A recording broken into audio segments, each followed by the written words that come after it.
ಇಂದು ಪಸ್ಕ ಹಬ್ಬ ಮತ್ತು ಆದಿಸಭೆಯ ನಂಬಿಕೆ ಎಂಬ ಶೀರ್ಷಿಕೆಯ ಪ್ರಸಂಗದೊಂದಿಗೆ ದೇವರ ವಾಕ್ಯವನ್ನು ಹಂಚಿಕೊಳ್ಳೋಣ. ಆದಿಸಭೆಯ ನಂಬಿಕೆಯು ಸತ್ಯವೇದದ 66 ಪುಸ್ತಕಗಳಲ್ಲಿ ಮತ್ತು ಕ್ರೈಸ್ತ ಧರ್ಮದ ಇತಿಹಾಸದಲ್ಲಿ ಉತ್ತಮ ಉದಾಹರಣೆಯಾಗಿದೆ. ಆದಿಸಭೆಯ ದಿನಗಳಲ್ಲಿ ಸಂತರು ಅನೇಕ ಕಷ್ಟಕರ ಪರೀಕ್ಷೆಗಳನ್ನು ಹಾದು ಹೋದರು. ಚಕ್ರವರ್ತಿ ಸ್ಥಾಪಿಸಿದ ಕಾನೂನುಗಳಿಂದ ಕೆಲವೊಮ್ಮೆ ಅವರನ್ನು ಮಾನವ ಮೇಣದ ಬತ್ತಿಗಳಂತೆ ಕೊಲ್ಲಲಾಯಿತು ಮತ್ತು ಅವರು ಜನರಿಂದ ಕಡೆಗಣಿಸಲ್ಪಟ್ಟರು. ಮತ್ತು ಅವರು ಯೇಸುವಿನಲ್ಲಿ ನಂಬಿಕೆ ಇಟ್ಟ ಕಾರಣದಿಂದ ಅವರು ಸಮುದಾಯಗಳಿಂದ ಹೊರಹಾಕಲ್ಪಟ್ಟರು.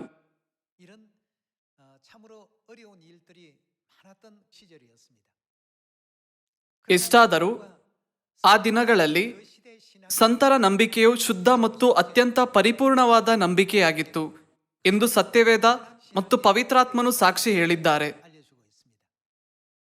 ಅವರು ಆಂಫಿ ಥಿಯೇಟರ್ನಲ್ಲಿ ಸಿಂಹಗಳಿಗೆ ಆಹಾರವಾಗುವ ಮೂಲಕ ರೋಮನ್ ಜನರಿಗೆ ಮನರಂಜನೆಯ ಮೂಲವಾಗಿದ್ದರು. ರೋಮನ್ ಜನರಲ್ಲಿ ಜನಪ್ರಿಯತೆಯನ್ನು ಗಳಿಸಲು ಚಕ್ರವರ್ತಿಗಳು ಆಗಾಗ್ಗೆ ಇಂತಹ ಕಾರ್ಯಕ್ರಮಗಳನ್ನು ನಡೆಸುತ್ತಿದ್ದರು. ಕ್ರೈಸ್ತರನ್ನು ಈ ರೀತಿಯಲ್ಲಿ ಕೊಂದರೂ ಅವರು ಈ ಸಂದರ್ಭಗಳಲ್ಲಿ ಸಹ ಅಧೀನವಾಗಲಿಲ್ಲ ಅಥವಾ ಈ ಪರೀಕ್ಷೆಗಳಿಂದ ಹೊರಬರಲು ಯಾವುದೇ ಮಾರ್ಗವನ್ನು ರೂಪಿಸಲಿಲ್ಲ.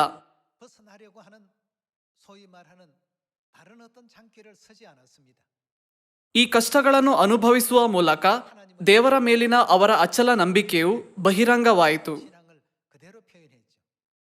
ಈ ಭೂಮಿಯ ಮೇಲಿನ ಜೀವನವು ಕೇವಲ ತಾತ್ಕಾಲಿಕವಾಗಿದೆ ಮತ್ತು ಪರಲೋಕದಲ್ಲಿ ಅವರ ಜೀವನವು ಶಾಶ್ವತವಾಗಿ ಉಳಿಯುತ್ತದೆ ಎಂಬ ನಂಬಿಕೆಯಿಂದ ಅವರು ಅದನ್ನು ಮಾಡಿದರು. ಅವರು ಭೂಮಿಯ ಮೇಲೆ ಅನುಭವಿಸುತ್ತಿರುವ ನೋವು, ಸಂಕಟ ಮತ್ತು ಅಪಹಾಸ್ಯವು ತಾತ್ಕಾಲಿಕವಾದದ್ದು ಮತ್ತು ಇದು ಶೀಘ್ರದಲ್ಲೇ ಹಾದು ಹೋಗುತ್ತದೆ ಎಂದು ಅವರು ಸಂಪೂರ್ಣವಾಗಿ ಅರಿತುಕೊಂಡಿದ್ದರು. ಈಗ ಆದಿಸಭೆಯ ಸಂತರ ಜೀವನವನ್ನು ನೋಡೋಣ ಮತ್ತು ಅವರು ಸಾಯುವವರೆಗೂ ಪಸ್ಕದ ಸತ್ಯವನ್ನು ಎಷ್ಟು ಉತ್ಸಾಹದಿಂದ ಆಚರಿಸುತ್ತಿದ್ದರು ಎಂಬುದನ್ನು ನೋಡೋಣ.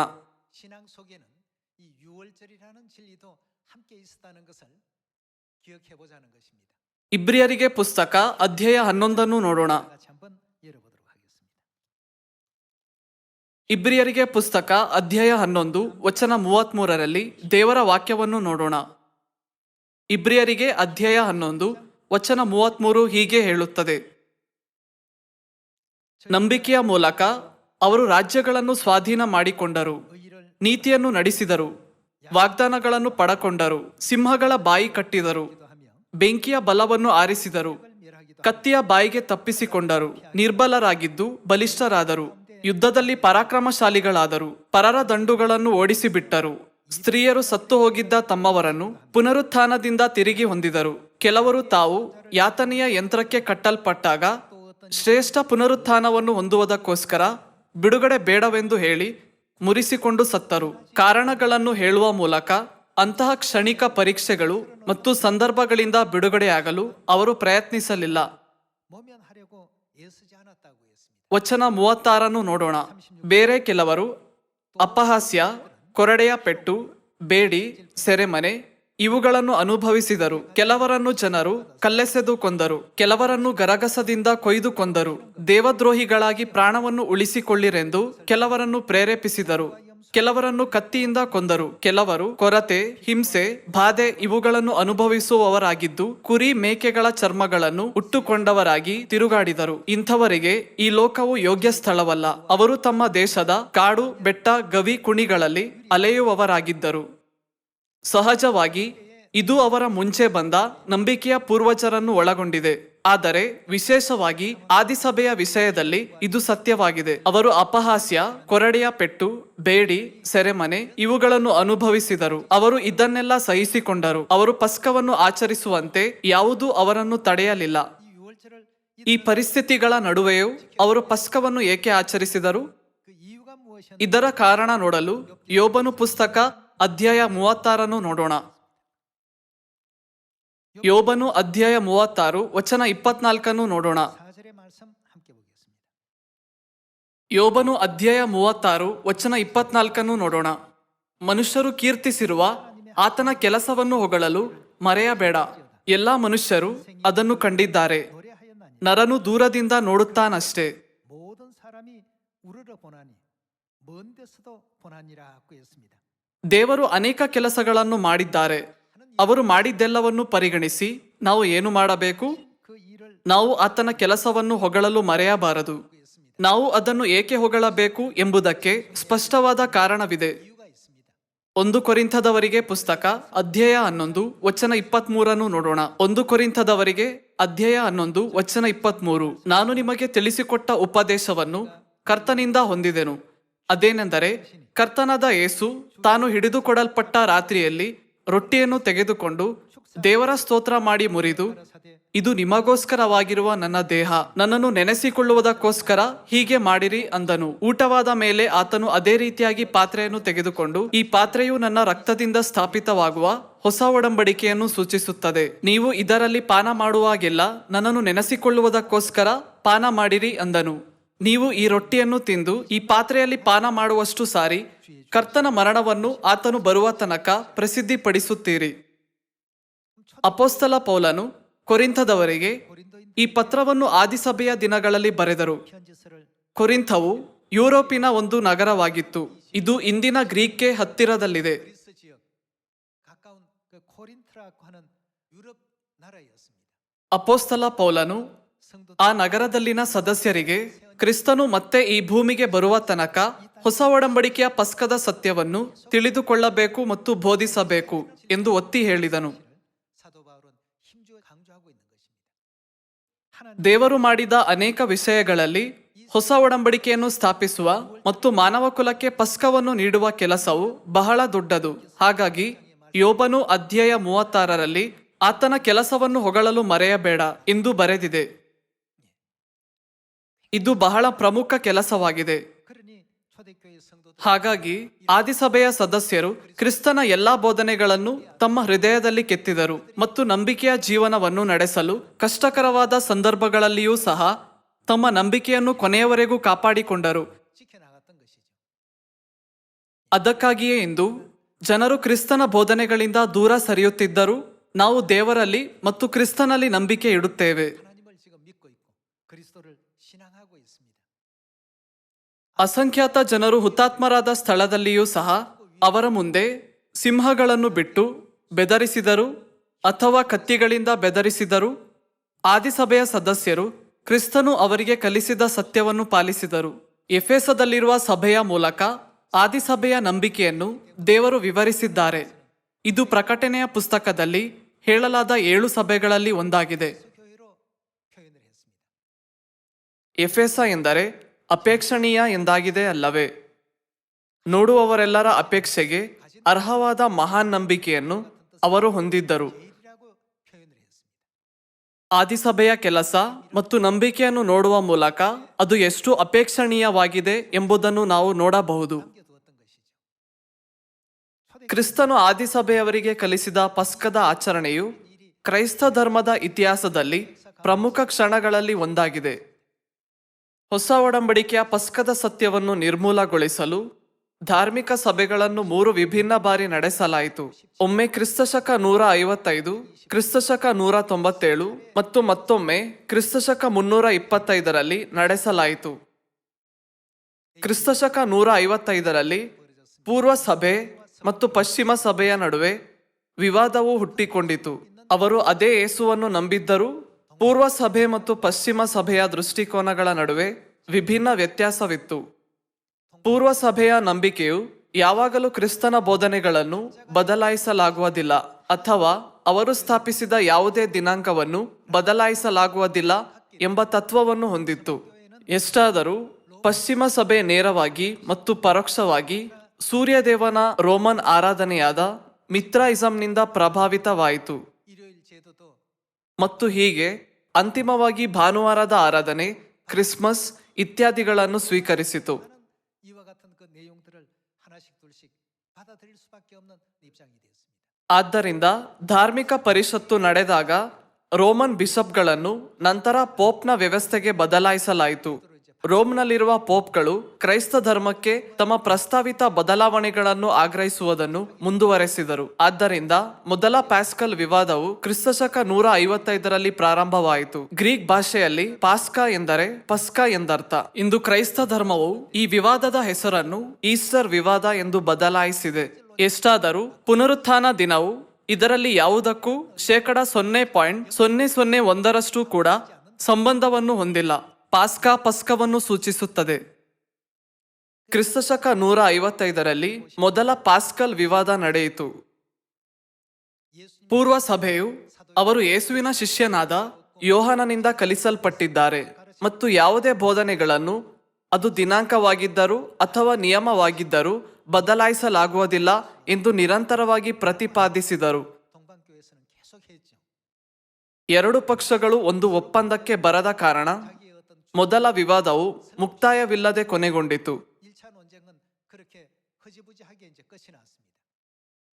ಕ್ರಿಸ್ತಶಕ 197ರಲ್ಲಿ ಎರಡನೇ ಪಾಸ್ಕಲ್ ವಿವಾದ ಹುಟ್ಟಿಕೊಂಡಿತು. 또 발생이 되었습니다.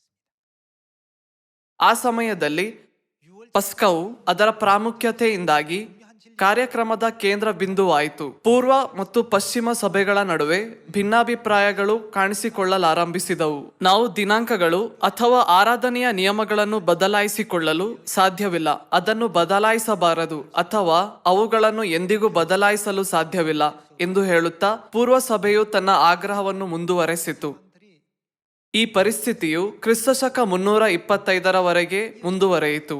ಮೊದಲ ಅಥವಾ ಎರಡನೆಯ ಪರಿಷತ್ತಿನ ಮೂಲಕ ಅವರು ಪರಸ್ಪರ ಮನವೊಲಿಸಲು ಸಾಧ್ಯವಾಗದ ಕಾರಣ ಅದರಿಂದ ಏನೂ ಆಗಲಿಲ್ಲ. 해져버렸던 6월 ಪಸ್ಕದ ವಿವಾದವನ್ನು ಈಸ್ಟರ್ ವಿವಾದ ಎಂದು ಮರುನಾಮಕರಣ ಮಾಡಲಾಯಿತು ಮತ್ತು ಈ ಹೊಸ ಪದವನ್ನು ಈಗ ಕ್ರೈಸ್ತರ ಇತಿಹಾಸದಲ್ಲಿ ಕಲಿಸಲಾಗುತ್ತದೆ. ಪಾಸ್ಕಕ್ಕೂ ಮತ್ತು ಈಸ್ಟರ್ಗೂ %0.001 ಕೂಡ ಯಾವುದೇ ಸಂಬಂಧವಿಲ್ಲ ಎಂದು ನಮ್ಮ ಚಿಯೋನ್ ಸದಸ್ಯರು ತಿಳಿದಿರಬೇಕು. ಕ್ರಿಸ್ತಶಕ 325ರಲ್ಲಿ ರೋಮನ್ ಚಕ್ರವರ್ತಿ ಕಾನ್ಸ್ಟಂಟೈನ್ ನಿರ್ದೇಶನದಲ್ಲಿ ಪೂರ್ವ ಸಭೆ ಮತ್ತು ಪಶ್ಚಿಮ ಸಭೆ ಒಟ್ಟಿಗೆ ಸೇರಿದವು. ಅಂತಿಮವಾಗಿ ಪವಿತ್ರ ಪಂಚಾಂಗದ ಪ್ರಕಾರ ಮೊದಲನೇ ತಿಂಗಳಾದ ನಿಸಾನಿನ 14ನೇ ದಿನದಂದು ಆಚರಿಸಲಾಗುತ್ತಿದ್ದ ಪಸ್ಕವು ಕಣ್ಮರೆಯಾಯಿತು. ವಸಂತ ಋತುವಿನ ನಂತರ ಬರುವ ಹುಣ್ಣಿಮೆಯ ನಂತರದ ಮೊದಲನೆಯ ಭಾನುವಾರದಂದು ಇದನ್ನು ಈಸ್ಟರ್ ಎಂಬ ಹೊಸ ಹೆಸರಿನಲ್ಲಿ ಆಚರಿಸಬೇಕೆಂದು ನಿರ್ಧರಿಸಲಾಯಿತು. ಪಸ್ಕವು ಕಣ್ಮರೆಯಾದಂತೆ ಈಸ್ಟರ್ ಹೆಚ್ಚು ಪ್ರಾಮುಖ್ಯತೆ ಪಡೆಯಿತು ಮತ್ತು ಇಂದಿಗೂ ಇದನ್ನು ಆಚರಿಸಲಾಗುತ್ತಿದೆ. ಆದಿಸಭೆಯ ಸಂತರು ಪರಲೋಕದಲ್ಲಿ ಪಾಪ ಮಾಡಿ ಶಾಶ್ವತ ಮರಣಕ್ಕೆ ಗುರಿಯಾಗಿದ್ದವರನ್ನು ರಕ್ಷಿಸಲು ದೇವರು ನಮಗೆ ಪಸ್ಕದ ಮೂಲಕ ತನ್ನ ಮಾಂಸ ಮತ್ತು ರಕ್ತವನ್ನು ಕೊಟ್ಟರು. ಅವರು ಶಿಲುಬೆಯಲ್ಲಿ ನಮ್ಮ ಪಾಪಗಳ ಕಾರಣ ಬಲಿಯಾದರು. ಆದ್ದರಿಂದ ನಾವು ಎಂದಿಗೂ ಅವರ ಬೋಧನೆಗಳಿಗೆ ಏನನ್ನು ಸೇರಿಸಬಾರದು ಅಥವಾ ತೆಗೆದುಹಾಕಬಾರದು ಎಂಬ ದೃಢವಾದ ನಂಬಿಕೆಯನ್ನು ಹೊಂದಿದ್ದರು. ಅವರು ಮಿತ್ರಾಯಿಸಂನ ರೋಮನ್ ಜನರ ಅಭ್ಯಾಸಗಳಲ್ಲಿ ಸ್ವಲ್ಪ ಮಟ್ಟಿಗೆ ಸೇರಿಕೊಂಡಿದ್ದರೆ ಅವರು ದೈಹಿಕವಾಗಿ ಕಡಿಮೆ ಬಳಲುತ್ತಿದ್ದರು. 받았을는지도 모릅니다. ಆದರೆ ಅವರು ಆ ಮಾರ್ಗವನ್ನು ಅನುಸರಿಸಲು ಬಯಸಲಿಲ್ಲ. 이 땅에 ಈ ಭೂಮಿಯ ಮೇಲಿನ ಎಲ್ಲವೂ ಕ್ಷಣಿಕ ಮತ್ತು ತಾತ್ಕಾಲಿಕ. ಈ ನೋವಿನ ಕ್ಷಣದ ನಂತರ ನಾವು ಶಾಶ್ವತವಾದ ಪರಲೋಕ ರಾಜ್ಯದಲ್ಲಿ ಶಾಶ್ವತವಾದ ಜೀವದ ಜಯಮಾಲೆಯನ್ನು ಸ್ವೀಕರಿಸುತ್ತೇವೆ ಎಂದು ಅವರು ದೃಢವಾಗಿ ನಂಬಿದ್ದರು. ಈ ನಂಬಿಕೆಯು ಪಸ್ಕದ ಸತ್ಯವನ್ನು ಕೊನೆಯವರೆಗೂ ಯಾವುದೇ ರಾಜಿ ಇಲ್ಲದೆ ಹಿಡಿದುಕೊಳ್ಳಲು ಅವಕಾಶ ಮಾಡಿಕೊಟ್ಟಿತು. ಎಷ್ಟಾದರೂ ಅಂತಿಮವಾಗಿ ಕ್ರಿಸ್ತಶಕ 325ರಲ್ಲಿ ಚಕ್ರವರ್ತಿಯು ತನ್ನ ಅಧಿಕಾರದಿಂದ ಕಾನೂನನ್ನು ಘೋಷಿಸಿದನು. ನಿಸಾನ್ ತಿಂಗಳಿನ 14ನೇ ದಿನದಂದು ಪಸ್ಕವನ್ನು ಆಚರಿಸಬಾರದು ಎಂದು ಆದೇಶಿಸಿದನು. 최종적으로 이제 그렇게 결정이 되고 ದೇವರನ್ನು ನಂಬುವವರು ಅರಣ್ಯಗಳಲ್ಲಿ, ಪರ್ವತಗಳು ಮತ್ತು ಗವಿಗಳಲ್ಲಿ ಅಡಗಿಕೊಂಡು ಅದನ್ನು ಆಚರಿಸಬೇಕಾಗಿತ್ತು. ಇದರಿಂದ ಚಕ್ರವರ್ತಿಯ ಅಧಿಕಾರ ಅವರನ್ನು ತಲುಪಲಿಲ್ಲ. 예배하는 신앙으로 이제 바뀌게 된 것이죠. 그렇게 명령을 하고 있으니까 말이죠. 그러다가 이제 ಹಲವಾರು ತಲೆಮಾರುಗಳಿಂದ ಕಣ್ಮರೆಯಾದ ಹೊಸ ಒಡಂಬಡಿಕೆಯ ಪಸ್ಕವನ್ನು ಕ್ರಿಸ್ತ ಅನ್ಸಾಂಗ್ ಹೋಂಗ್ ಈ ಭೂಮಿಗೆ ಬಂದಾಗ ಪುನಃ ಸ್ಥಾಪಿಸಲಾಯಿತು. 오셔서 ಆದಿಸಭೆಯ ಸಂತರು ಆಚರಿಸಲು ಬಯಸಿದ ಸಬ್ಬತ್, ಪಸ್ಕ ಮತ್ತು ದೀಕ್ಷಾಸ್ನಾನ ಸೇರಿದಂತೆ ಜೀವದ ಎಲ್ಲ ಸತ್ಯಗಳನ್ನು ಅವರು ಮತ್ತೆ ತಂದರು. 또 침례부터 또 ಹಾಗಾಗಿ ಹೊಸ ಒಡಂಬಡಿಕೆಯ ಮೂರಾವರ್ತಿ 7 ಹಬ್ಬಗಳು ನಮಗಾಗಿ ಸಂಪೂರ್ಣವಾಗಿ ಪುನಃ ಸ್ಥಾಪಿಸಲ್ಪಟ್ಟವು. 우리에게 이 생명의 진리를 되찾아 주시게 된 것입니다. ದೇವರು ನಮಗೆ ಯೋಬನು ಅಧ್ಯಾಯ 36 ವಚನ 24ರಲ್ಲಿ ಆತನ ಕೆಲಸವನ್ನು ಹೊಗಳಲು ಮರೆಯಬೇಡಿ ಎಂದು ಕಲಿಸಿದಂತೆ 알려주셨기 때문에 ಆದಿಸಭೆಯ ಸಂತರ ಜೀವನವನ್ನು ಮತ್ತು ದೇವರು ಮಾಡಿದ್ದನ್ನು ಯಾರೂ ಬದಲಾಯಿಸಲು ಅಥವಾ ತಿದ್ದಲು ಸಾಧ್ಯವಿಲ್ಲ ಎಂದು ಹೇಳಿದ ಅವರ ಕೃಪೆಯ ನಂಬಿಕೆಯನ್ನು ಇಂದು ನಾವು ನೆನಪಿಟ್ಟುಕೊಳ್ಳಬೇಕು. 다 기억해야 될 줄 믿습니다. 그래서 ಇದನ್ನು 1 ಕೊರಿಂಥದವರಿಗೆ ಪುಸ್ತಕ ಅಧ್ಯಾಯ 11ರಲ್ಲಿ ಪಸ್ಕವನ್ನು ಆಚರಿಸಬೇಕು ಮತ್ತು ಅವರು ಬರುವ ತನಕ ಅದನ್ನು ಬೋಧಿಸಬೇಕು ಎಂದು ದಾಖಲಿಸಲಾಗಿದೆ. ಇನ್ನೊಂದು ವಚನ ನೋಡೋಣ. 1 ಕೊರಿಂಥದವರಿಗೆ ಪುಸ್ತಕ ಅಧ್ಯಾಯ 10 ವಚನ 16ರಿಂದ 17. ನಾವು ದೇವಸ್ತೋತ್ರ ಮಾಡಿ ಪಾತ್ರೆಯಲ್ಲಿ ಪಾನ ಮಾಡುವುದು ಕ್ರಿಸ್ತನ ರಕ್ತದಲ್ಲಿ ಪಾಲುಗಾರರಾಗಿದ್ದೇವೆಂಬುದನ್ನು ಸೂಚಿಸುತ್ತದಲ್ಲವೇ? ನಾವು ರೊಟ್ಟಿಯನ್ನು ಮುರಿದು ತಿನ್ನುವುದು ಕ್ರಿಸ್ತನ ದೇಹದಲ್ಲಿ ಪಾಲುಗಾರರಾಗಿದ್ದೇವೆಂಬುದನ್ನು ಸೂಚಿಸುತ್ತದಲ್ಲವೇ? ರೊಟ್ಟಿಯು ಒಂದೇ ಆಗಿರುವುದರಿಂದ ಅನೇಕರಾಗಿರುವ ನಾವು ಒಂದೇ ದೇಹದಂತಿದ್ದೇವೆ. ಇಲ್ಲಿ ದೇವಸ್ತೋತ್ರ ಮಾಡಿ ಪಾತ್ರೆಯಲ್ಲಿ ಪಾನ ಮಾಡುವುದು ಕ್ರಿಸ್ತನ ರಕ್ತದಲ್ಲಿ ಪಾಲುಗಾರರಾಗುವುದು ಎಂದರೆ ಅದು ಪಸ್ಕದ ದ್ರಾಕ್ಷರಸದ ಪಾತ್ರೆಯನ್ನು ಸೂಚಿಸುತ್ತದೆ. ನಾವು ದೇವಸ್ತೋತ್ರ ಮಾಡಿ ಪಾತ್ರೆಯಲ್ಲಿ ಪಾನ ಮಾಡುವುದು ಕ್ರಿಸ್ತನ ರಕ್ತದಲ್ಲಿ ಪಾಲುಗಾರರಾಗಿದ್ದೇವೆಂಬುದನ್ನು ಸೂಚಿಸುತ್ತದಲ್ಲವೇ? ಬರಹಗಾರನು ವಾಕ್ಚಾತುರ್ಯದಿಂದ ನಮ್ಮನ್ನು ದೇವಸ್ತೋತ್ರ ಮಾಡಿ ಪಾತ್ರೆಯಲ್ಲಿ ಪಾನ ಮಾಡುವುದು ಅಂದರೆ ಇದು ಖಂಡಿತವಾಗಿಯೂ ನಾವು ಪಾಲುಗಾರರಾಗಬೇಕಾದ ದೇವಸ್ತೋತ್ರ ಮಾಡಿದ ಪಾತ್ರೆಯಾಗಿದೆ ಅಲ್ಲವೇ ಎಂದು ಕೇಳುತ್ತಿದ್ದಾನೆ. ನಾವು ರೊಟ್ಟಿಯನ್ನು ಮುರಿದು ತಿನ್ನುವುದು ಕ್ರಿಸ್ತನ ದೇಹದಲ್ಲಿ ಪಾಲುಗಾರರಾಗಿದ್ದೇವೆಂಬುದನ್ನು ಸೂಚಿಸುತ್ತದಲ್ಲವೇ? ಸರಳವಾಗಿ ಹೇಳಿದರೆ ನಾವು ರೊಟ್ಟಿಯನ್ನು ತಿನ್ನುವ ಮೂಲಕ ಕ್ರಿಸ್ತನ ದೇಹದಲ್ಲಿ ಪಾಲುಗಾರರಾಗುತ್ತೇವೆ ಮತ್ತು ಪಸ್ಕದ ದ್ರಾಕ್ಷರಸವನ್ನು ಕುಡಿಯುವ ಮೂಲಕ ಕ್ರಿಸ್ತನ ರಕ್ತದಲ್ಲಿ ಪಾಲುಗಾರರಾಗುತ್ತೇವೆ. ವಚನ 17 ರೊಟ್ಟಿಯು ಒಂದೇ ಆಗಿರುವುದರಿಂದ ಅನೇಕರಾಗಿರುವ ನಾವು ಒಂದೇ ದೇಹದಂತಿದ್ದೇವೆ, ಯಾಕಂದರೆ ನಾವೆಲ್ಲರೂ ಆ ಒಂದೇ ರೊಟ್ಟಿಯಲ್ಲಿ ಪಾಲು ತಕ್ಕೊಂಡು ತಿನ್ನುತ್ತೇವೆ. ವಂಶಕ್ರಮದಿಂದ ಇಸ್ರಾಯೇಲ್ಯರಾಗಿರುವವರನ್ನು ಯೋಚಿಸಿರಿ. ಯಜ್ಞ ಮಾಡಿದ್ದನ್ನು ತಿನ್ನುವವರು ಯಜ್ಞವೇದಿಯೊಡನೆ ಭಾಗಿಗಳಾಗಿದ್ದಾರಲ್ಲವೇ? ಕ್ರಿಸ್ತನೊಂದಿಗೆ ಒಂದೇ ದೇಹವಾಗಿರುವ ದೇವಜನರಾಗಿ ಅರ್ಹತೆ ಹೊಂದಲು ನಾವು ಪಸ್ಕದ ರೊಟ್ಟಿ ಮತ್ತು ದ್ರಾಕ್ಷರಸದಲ್ಲಿ ಪಾಲುಗಾರರಾಗಬೇಕು. 하나님이 우리 안에 ಪಸ್ಕದ ಸತ್ಯವು ದೇವರು ನಮ್ಮಲ್ಲಿದ್ದಾರೆ ಮತ್ತು ನಾವು ಆತನಲ್ಲಿದ್ದೇವೆ ಮತ್ತು ನಾವು ಆತನೊಂದಿಗೆ ಒಂದೇ ದೇಹವಾಗಿ ದೇವರ ಮಕ್ಕಳಾಗಿದ್ದೇವೆ ಎಂದು ಸಾಕ್ಷಿ ಹೇಳುತ್ತದೆ. 절이었다는 사실 ಈ ಸತ್ಯವು 1 ಕೊರಿಂಥದವರಿಗೆ ಪುಸ್ತಕ ಅಧ್ಯಾಯ 10ರಲ್ಲಿ ಸ್ಪಷ್ಟವಾಗಿ ಬರೆಯಲಾಗಿದೆ. ಅಪೊಸ್ತಲ ಪೌಲನು ಕೊರಿಂಥದವರಿಗೆ ತನ್ನ ಸ್ವಂತ ದೃಷ್ಟಿಕೋನದಿಂದ ಅಥವಾ ಇಚ್ಛೆಯಿಂದ ಇದನ್ನು ವಿವರಿಸಲಿಲ್ಲ. ಸತ್ಯವೇದದ ಎಲ್ಲಾ 66 ಪುಸ್ತಕಗಳನ್ನು ದೇವರು ಪ್ರವಾದಿಗಳ ಮೂಲಕ ದಾಖಲಿಸಿದ್ದಾರೆಂದು ಬರೆದಿದೆಯಲ್ಲವೇ? ಆದ್ದರಿಂದ ಎಲ್ಲಾ ಪುಸ್ತಕಗಳು ದೇವರ ಚಿತ್ತವನ್ನು ಒಳಗೊಂಡಿವೆ. ಹಾಗಾದರೆ ದೇವರ ಚಿತ್ತ ಏನಾಗಿದೆ? ಮತ್ತಾಯನ ಸುವಾರ್ತೆ ಅಧ್ಯಾಯ 26ಕ್ಕೆ ಹೋಗುತ್ತಾ ನಾವು ಪಸ್ಕದ ಬಗ್ಗೆ ತಿಳಿದುಕೊಳ್ಳೋಣ. ಈ ಕಾರಣದಿಂದಾಗಿ ಆದಿಸಭೆಯ ಸಂತರು ಕ್ರಿಸ್ತನ ಬೋಧನೆಗಳಿಗೆ ಚಿಕ್ಕ ಅಕ್ಷರವನ್ನಾಗಲಿ ಒಂದು ಗುಡುಸಾದರೂ ಸೇರಿಸಲಾಗುವುದಿಲ್ಲ ಅಥವಾ ತೆಗೆದುಹಾಕಲಾಗುವುದಿಲ್ಲ ಎಂಬ ನಂಬಿಕೆಯನ್ನು ಕಾಪಾಡಿಕೊಳ್ಳಲು ಸಾಧ್ಯವಾಯಿತು. ಮತ್ತಾಯ ಅಧ್ಯಾಯ 26 ನೋಡೋಣ. 마태복음 ಮತ್ತಾಯ ಅಧ್ಯಾಯ 26 ವಚನ 17. ಹುಳಿಯಿಲ್ಲದ ರೊಟ್ಟಿಯ ಹಬ್ಬದ ಮೊದಲನೆಯ ದಿವಸದಲ್ಲಿ ಶಿಷ್ಯರು ಯೇಸುವಿನ ಬಳಿಗೆ ಬಂದು, ಪಸ್ಕದ ಊಟ ಮಾಡುವುದಕ್ಕೆ ನಾವು ನಿನಗೆ ಎಲ್ಲಿ ಸಿದ್ಧ ಮಾಡಬೇಕೆನ್ನುತ್ತಿ ಎಂದು ಕೇಳಲು 가라사대 ಆತನು, ನೀವು ಪಟ್ಟಣದೊಳಕ್ಕೆ ಇಂಥವನ ಬಳಿಗೆ ಹೋಗಿ ಅವನಿಗೆ ನನ್ನ ಕಾಲ ಸಮೀಪವಾಯಿತು, 내 제자 ನಿನ್ನ ಮನೆಯಲ್ಲಿ ನನ್ನ ಶಿಷ್ಯರ ಸಂಗಡ ಪಸ್ಕ ಹಬ್ಬ ಮಾಡುತ್ತೇನೆಂದು ಬೋಧಕನು ಹೇಳುತ್ತಾನೆ ಎಂಬುದಾಗಿ ಹೇಳಿರಿ ಎಂದನು. ಶಿಷ್ಯರು ಯೇಸು ತಮಗೆ ಅಪ್ಪಣೆ ಕೊಟ್ಟಂತೆ ಮಾಡಿ ಪಸ್ಕಕ್ಕೆ ಸೌರಿಸಿದರು. 6월절을 ಪಸ್ಕದ ರೊಟ್ಟಿಯನ್ನು ತೆಗೆದುಕೊಂಡು ಯೇಸು, 잡수시는 ಇದು ನನ್ನ ದೇಹ ಅಂದನು. 그래서 살피도록 하겠습니다. 저희가 먹을 때 ಅವರು ಊಟ ಮಾಡುತ್ತಿರುವಾಗ ಯೇಸು ರೊಟ್ಟಿಯನ್ನು ತೆಗೆದುಕೊಂಡು ದೇವರ ಸ್ತೋತ್ರ ಮಾಡಿ ಮುರಿದು ಶಿಷ್ಯರಿಗೆ ಕೊಟ್ಟು, ತಕ್ಕೊಳ್ಳಿರಿ, ತಿನ್ನಿರಿ. 6월절 ಪಸ್ಕದ ರೊಟ್ಟಿಯನ್ನು ತೆಗೆದುಕೊಂಡು ಯೇಸು, 바로 ಇದು ನನ್ನ ದೇಹ ಅಂದರು. 주셨습니다. 27절 ವಚನ 27 ನೋಡೋಣ. 잔을 가지사 ಆಮೇಲೆ ಪಾತ್ರೆಯನ್ನು ತೆಗೆದುಕೊಂಡು ಸ್ತೋತ್ರ ಮಾಡಿ, ಈ ಪಾತ್ರೆಯಲ್ಲಿ ಪಸ್ಕದ ದ್ರಾಕ್ಷಾರಸವಿತ್ತು, ಅವರಿಗೆ ಕೊಟ್ಟು, ಇದರಲ್ಲಿರುವುದನ್ನು ಎಲ್ಲರೂ ಕುಡಿಯಿರಿ. ಇದು 이것은 ಅಂದರೆ ಪಸ್ಕದ ದ್ರಾಕ್ಷಾರಸವು ನನ್ನ ರಕ್ತ, ಇದು ಒಡಂಬಡಿಕೆಯ ರಕ್ತ, ಇದು ಪಾಪಗಳ ಕ್ಷಮೆಗಾಗಿ ಬಹುಜನರಿಗೋಸ್ಕರ ಸುರಿಸಲ್ಪಡುವ ರಕ್ತ. 나의 피니라고 했습니다. ಪಸ್ಕವು ದೇವರು ನಮ್ಮೊಂದಿಗೆ ಒಡಂಬಡಿಕೆಯನ್ನು ಮಾಡಿದ ಸತ್ಯವಾಗಿರುವುದರಿಂದ ಮತ್ತು ಅದು ಕ್ರಿಸ್ತನ ಅಮೂಲ್ಯ ರಕ್ತವನ್ನು ಒಳಗೊಂಡಿರುವುದರಿಂದ ಅದರ ದಿನಾಂಕ ಮತ್ತು ಆರಾಧನೆಯ ನಿಯಮಗಳು ಎಂದಿಗೂ ಬದಲಾಗಬಾರದು. 바뀌거나 변질되는 ಇದು ಆದಿಸಭೆಯಲ್ಲಿನ ಸದಸ್ಯರ ನಂಬಿಕೆಯನ್ನು ಮುನ್ನಡೆಸಿದ ಪ್ರಮುಖ ತತ್ವವಾಗಿದೆ. 근본이었다고 볼 수 있겠습니다. ಅದಕ್ಕಾಗಿಯೇ ಅಪೊಸ್ತಲ ಪೌಲನು 1 ಕೊರಿಂಥದವರಿಗೆ ಅಧ್ಯಾಯ 11 ವಚನ 23, 24, 25 ಮತ್ತು 26 사도 바울은 고린도 ಕ್ರಿಸ್ತನು ಈ ಭೂಮಿಗೆ ಮತ್ತೆ ಬರುವ ದಿನದವರೆಗೆ ಪಸ್ಕವನ್ನು ಮುಂದುವರೆಸಬೇಕು ಮತ್ತು ಆಚರಿಸಬೇಕು ಎಂದು ಒತ್ತಿ ಹೇಳಿದರು. ಇತ್ತೀಚಿನ ದಿನಗಳಲ್ಲಿ ಅನೇಕ ಸಭೆಗಳಿವೆ, ಆದರೆ ಅವರು ಪಸ್ಕಕ್ಕೆ ಗಮನ ಕೊಡುವುದಿಲ್ಲ.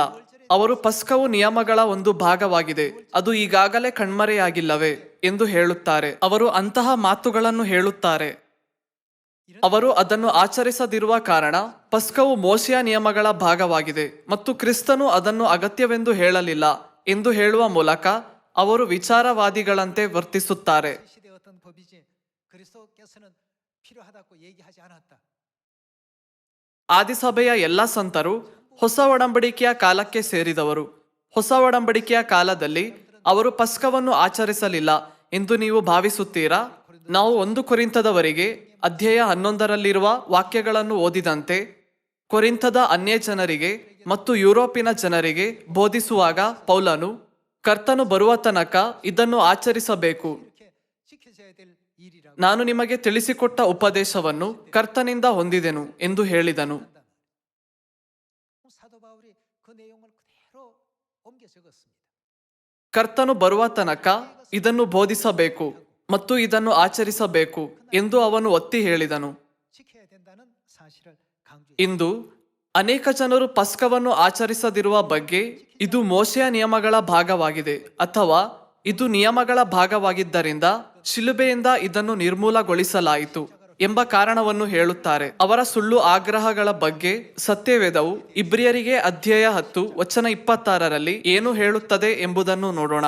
ಇಬ್ರಿಯರಿಗೆ ಅಧ್ಯಾಯ 10 ವಚನ 26 ಹೀಗೆ ಹೇಳುತ್ತದೆ: ಯಾಕಂದರೆ ಸತ್ಯದ ಪರಿಜ್ಞಾನವನ್ನು ನಾವು ಹೊಂದಿದ ಮೇಲೆ ಬೇಕೆಂದು ಪಾಪ ಮಾಡಿದರೆ ಪಾಪ ಪರಿಹಾರಕ್ಕಾಗಿ ಇನ್ನಾವ ಯಜ್ಞವೂ ಇರುವುದಿಲ್ಲ. ಅತ್ಯಂತ ಭಯದಿಂದ ಎದುರು ನೋಡತಕ್ಕ ನ್ಯಾಯ ತೀರ್ಪು, ದೇವರ ವಿರೋಧಿಗಳನ್ನು ದಹಿಸುವ ತೀಕ್ಷ್ಣವಾದ ಅಗ್ನಿಯು ಇವೇ ನಮ್ಮ ಮುಂದೆ ಇರುವವು. ಮೋಶೆಯ ವಿಧಿಗಳನ್ನು ಅಸಡ್ಡೆ ಮಾಡಿದವನಿಗೆ 2 ಇಲ್ಲವೇ 3 ಸಾಕ್ಷಿಗಳ ಮಾತಿನ ಮೇಲೆ ಕನಿಕರವಿಲ್ಲದೆ ಮರಣದಂಡನೆ ಆಗುತ್ತದಷ್ಟೇ. ಯಾವನು ದೇವಕುಮಾರನನ್ನು ತೊಳೆದು ಒಡಂಬಡಿಕೆಯನ್ನು ಸ್ಥಿರಪಡಿಸಿದಂತ ತನ್ನನ್ನು ಪವಿತ್ರ ಮಾಡಿದಂತ ರಕ್ತವನ್ನು ಅಶುದ್ಧವೆಂದೆಣಿಸಿ.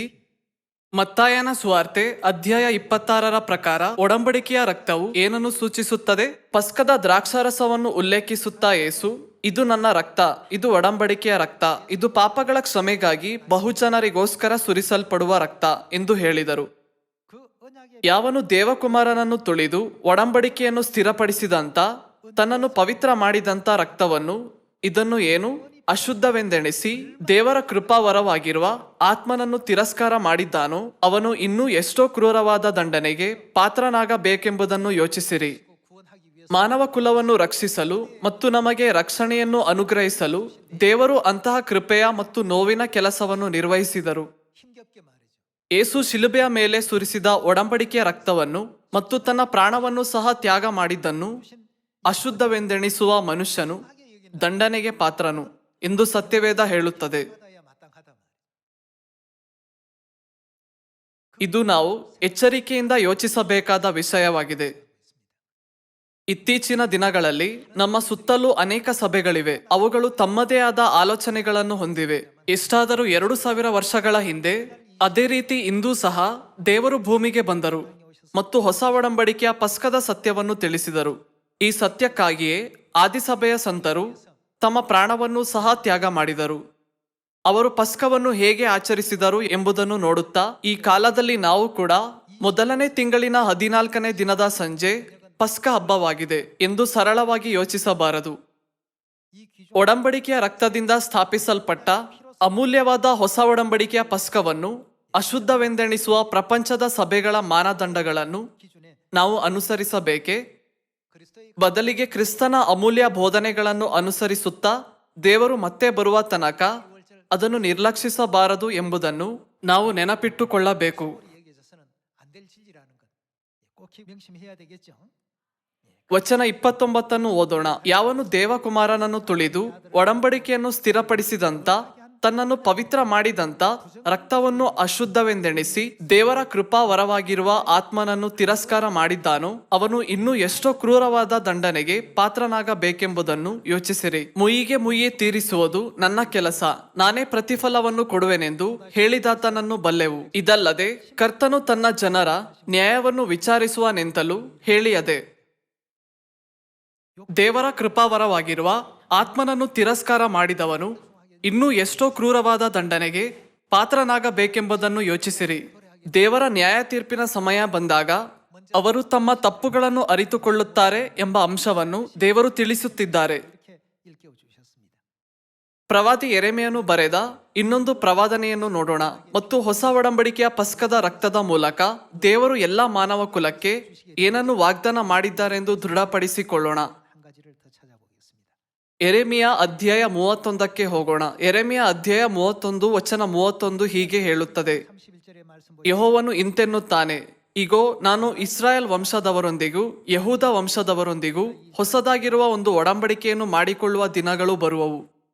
ಲೂಕ ಅಧ್ಯಾಯ 22 ವಚನ 20ರಲ್ಲಿ ಪಸ್ಕವನ್ನು ಹೊಸ ಒಡಂಬಡಿಕೆ ಎಂದು ಕರೆಯಲಾಗುತ್ತದೆ. ವಚನ 33ರಲ್ಲಿ ಹೊಸ ಒಡಂಬಡಿಕೆಯ ಪಸ್ಕದ ಅರ್ಥವನ್ನು ನೋಡೋಣ. 3절에서 ಯೆಹೋವನು ಇಂತೆನ್ನುತ್ತಾನೆ, ಆ ದಿನಗಳು ಬಂದ ಮೇಲೆ ನಾನು ಇಸ್ರಾಯೇಲ್ ವಂಶದವರೊಂದಿಗೆ ಮಾಡಿಕೊಳ್ಳುವ ಒಡಂಬಡಿಕೆಯು ಹೀಗಿರುವುದು. ನನ್ನ ಧರ್ಮೋಪದೇಶವನ್ನು ಅವರ ಅಂತರಂಗದಲ್ಲಿ ಇಡುವೆನು. ಇಲ್ಲಿ ನನ್ನ ಧರ್ಮೋಪದೇಶವನ್ನು ಅಂದರೆ ಹೊಸ ಒಡಂಬಡಿಕೆಯ ನಿಯಮವನ್ನು ಸೂಚಿಸುತ್ತದೆ. ಅವರ ಹೃದಯದೊಳಗೆ ಅದನ್ನು ಬರೆಯುವೆನು. ನಾನು ಅವರಿಗೆ ದೇವರಾಗಿರುವೆನು, ಅವರು ಯಾರು ನನಗೆ ಪ್ರಜೆಯಾಗಿರುವರು. ಈ ನಿಯಮವಿಲ್ಲದೆ ಜನರನ್ನು ದೇವರ ಜನರು ಎಂದು ಪರಿಗಣಿಸಲಾಗುವುದಿಲ್ಲ ಮತ್ತು ದೇವರು ಅವರ ದೇವರಾಗುವುದಿಲ್ಲ. 얘기입니다. ಇಲ್ಲಿ ದೇವರು ಯಾರ ದೇವರು ಎಂದು ನಮಗೆ ತಿಳಿಸಲು ದೇವರು ನಮಗೆ ಸ್ಪಷ್ಟವಾಗಿ ತನ್ನ ವಾಕ್ಯವನ್ನು ಕೊಟ್ಟರು.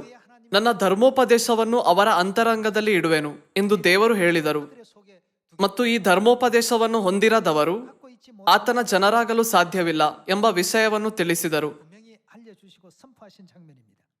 ನಾನು ಅವರಿಗೆ ದೇವರಾಗಿರುವೆನು, ಅವರು ನನಗೆ ಪ್ರಜೆಯಾಗಿರುವರು.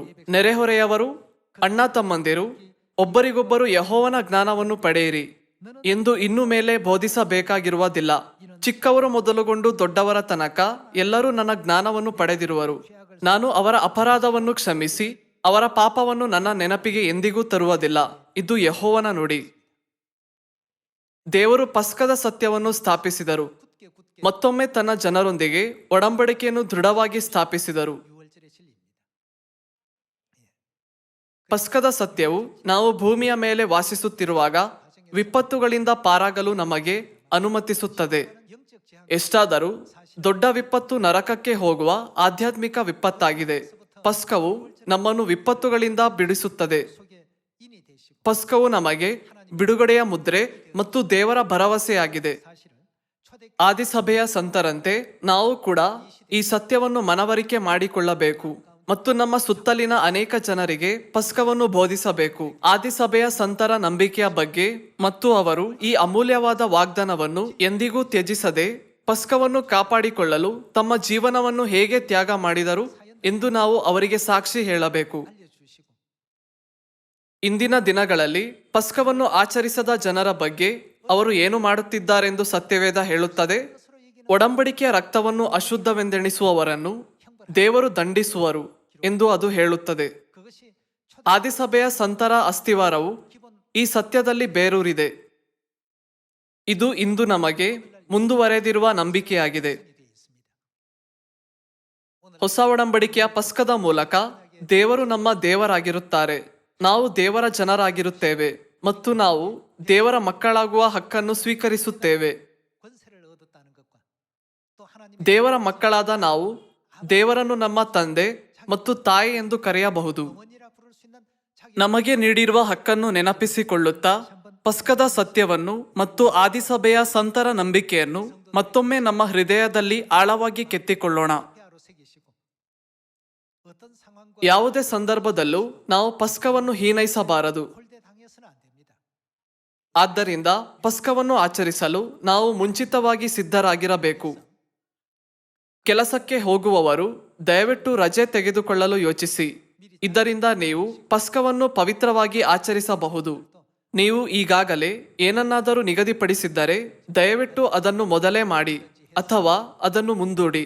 ಪಸ್ಕವನ್ನು ಆಚರಿಸಲು ನೀವು ಮುಂಚಿತವಾಗಿ ಸಿದ್ಧ ಮಾಡಿಕೊಂಡರೆ ನಾನು ಅದನ್ನು ಪ್ರಶಂಸಿಸುತ್ತೇನೆ. ಕನಿಷ್ಠ ಪಕ್ಷ ಪಸ್ಕದ ದಿನದಂದು ನಮಗಾಗಿ ಮಹಾನ್ ರಕ್ಷಣೆಯ ಕಾರ್ಯವನ್ನು ಮುನ್ನಡೆಸಿದ ದೇವರ ಪವಿತ್ರ ತ್ಯಾಗ ಮತ್ತು ಪ್ರೀತಿಯನ್ನು ನೆನಪಿಸಿಕೊಳ್ಳಬೇಕು ಮತ್ತು ದೇವರಿಗೆ ಮತ್ತೊಮ್ಮೆ ಮಹಿಮೆಯನ್ನು ನೀಡಬೇಕು. ಎಲ್ಲರೂ ಅಧಿಕ ಅನುಗ್ರಹವನ್ನು ಸ್ವೀಕರಿಸಿದ್ದೀರೆಂದು ನಿರೀಕ್ಷಿಸುತ್ತಾ ಪ್ರಸಂಗವನ್ನು ಮುಗಿಸುತ್ತೇನೆ. ಧನ್ಯವಾದಗಳು.